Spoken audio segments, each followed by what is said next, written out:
ማንቸስተር ሲቲ ለኤሊት አንደርሰን ዝውውር 106 ሚሊዮን ከተጨማሪ 15 ሚሊዮን ጋር አቅርቧል። ይህ ጥያቄ ደግሞ በኖቲንግሃሞችን ውድቅ ተደርጎበታል። ኔትሮች ከዚህኛው ዝውውር ወጥተዋል። አሁን ላይ ባሌባ፣ አሌክስ ስኮት እና ማቲያስ ፈርናንዴዝን እየተመለከቱ እንደሆነ ነው መረጃዎች የሚያሳዩት። ስለ ዝውውር የተወሰነ ሀሳቦች እናንሳ። ለዚህ ቻናል ግን አዲስ ከሆናችሁ ሰብስክራይብ ማድረግ እንዳይረሳ።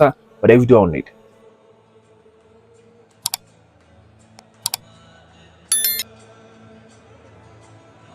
የመጀመሪያውን ጥያቄ በ80 ሚሊዮን ፓውንዶች የጀመረው ማንቸስተር ሲቲ እንግዲህ ትላንትና አስደንጋጭ የሚባል ገንዘብ ለጥፏል። ኤሊት አንደርሰን ላይ 106 ሚሊዮን ከተጨማሪ 15 ጋር ኦልሞስት 121 ሚሊዮን ነው ያቀረበውና ኖቲንግሃም ተጫዋቹ 120 ሚሊዮን ነው የሚፈልገው ሲባል ነበረ። አሁን እንግዲህ የሲቲንም ጥያቄ ውድቅ አድርጎበታል። ይሄንን የ121 ሚሊዮን ጥያቄ ውድቅ አድርገው እንግዲህ ሪካርድ የሆነ ገንዘብ እንደሚፈልጉ ነው እየተነገረ የሚገኘው። ሲቲ ከዓለም ዋንጫው በፊት ይህንን ዝውውር ለማሳካት ፍላጎት እንደነበረው ያስታውቅ ነበረ። ለዛም ነው ትናንትና ጥያቄውን ማቅረብ የቻለው። ኖቲንግሃም ደግሞ የዓለም ዋንጫውን ካየ በኋላ ተጫዋቹ ጭራሽ እንደሚወደድበትም ስለሚያውቅ የፕሪሚየር ሊግ ሪካርድ የሚሆን ገንዘብ እንደሚያገኝም ስላመነ ነው ዝውውሩን እያዘገየው የሚገኘውና ዩናይትዶች ሲቲ የሆነ ያህል ሊሚት ይኖራቸዋል በዝውውሩ የተወሰነ ያህል ገንዘብ አቅርበው ከዛ በኋላ ከዝውውሩ ይወጣሉ የሚል እምነት ነበራቸው ብዬ ትላንትና ቪዲዮ ሰርቼላችሁ ነበር። መረጃዎች በሙላ እንደዛ ነበር የሚያሳዩት። ትልቅ በራስ መተማመን አላቸው የሚልም መረጃ ነበርና አሁን ላይ እንግዲህ ከዝውውሩ ውጪ እንደሆኑ ነው ዴቪድ ኦርንስቲን ፋብሪዞም እንደዘገበው የሚገኘውና ዩናይትድ ከዚህ ዝውውር ውጪ መሆኑ ብዙም አይገርም። ኔትሮች የዛን ያህል ገንዘብ ለአንደርሰን ዝውውር መክፈል እንደማይፈልጉ ቀደም ብሎ አሳውቀው ነበር። ግን ደግሞ ሲቲ የሆነ ያህል ሊሚት ይኖረዋል ተብሎ ተጠብቆ ነበር። በአንዴው ከ80 ሚሊዮን ፓውንድ ወደ 100 ምናምን ሚሊዮን ፓውንዶች የ40 ሚሊዮን ፓውንዶች ጭማሪ አድርጎ ይመጣል ተብሎ አልተገመተም ነበረ። ግን ከፍተኛ የዝውውር ገንዘብ ነው ያቀረበው። ከዛ ውድቅ መሆኑ ደግሞ ዩናይትዶች ከዚህ ዝውውር እንዲሸሹ አድርጓቸዋል ብዬ አስባለሁ። ተገቢ ነው። የዚህን ያህል ፉክክር ውስጥ መግባት የሚችሉበት አይነት ዝውውር አይደለም። ምክንያቱም ከሲቲ ጋር የሆነ ተቀራራቢ ገንዘብ ማቅረብ ሊችሉ ይችላሉ። የዛን ያህል ገንዘብ ይኖራቸዋል።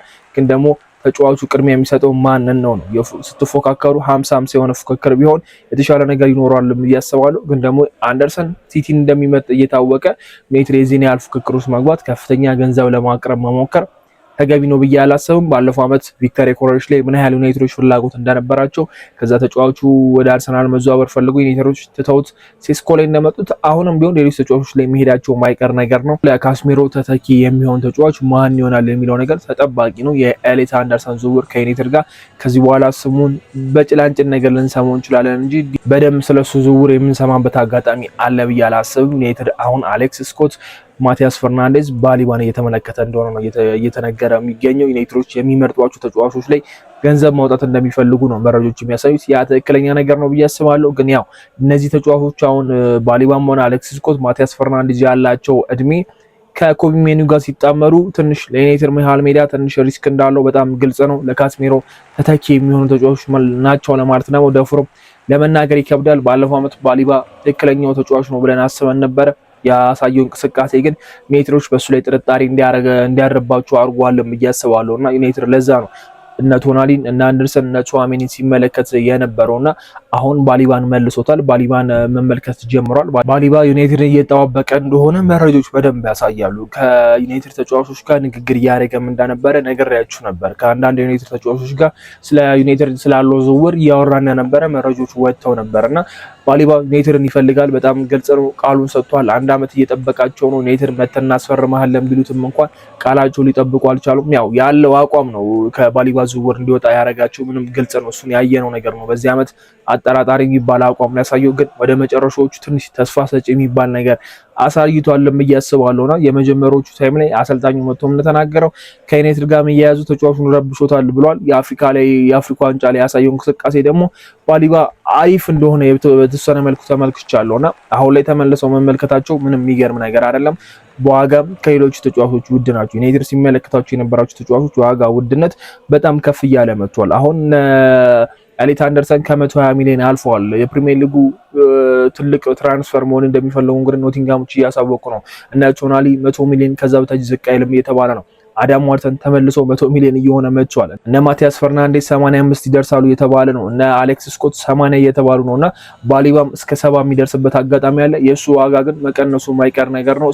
ብራይተኖች ተጫዋቹን ማቆየት ቢፈልጉም ተጫዋቹ ግን በዚህኛው ዝውውር ምንም አይነት ይታገሳቸዋል ወይ ደግሞ እንዳው ልክ እንደባለፈው ዝውውር ከብራይተን ጋር ምንም አይነት ሰጣ ገቦ ስላለመግባት ይወሰናል የሚል እምነት የለኝም እና ዩናይትድ አሁን 3 ተጫዋቾች ላይ ፎከስ አድርጎ እንደሚሰራ ነው የሚጠበቀው። ሁለቱ ዩናይትድን ይመርጡታል። ባሊባ ኦልሬዲ ቃሉን ሰጥቷል። ማቲያስ ፈርናንዴዝ ከብሩኖ ጋር መጫወት ስለሚፈልግ ከሌሎች ከፒኤስጂ ከሪያል ማድሪድ እና ከተለያዩ የፕሪሚየር ሊግ ቲሞች ቅድሚያ የሚሰጠው ዩናይትድ እንደሆነ እርግጥ ነው እና ዩናይትድ ኮንፊደንስ አላቸው። የዌስትሃም የሚያቀርበው የዝውውር ሂሳብ እስከሚቀንስ ድረስ ሊጠብቁበት የሚችሉበት አጋጣሚ አለ። ከዌስትሃም ጋር የተወሰነ ድርድር ውስጥ የሚገባሉ ተብሎ ይጠበቃል።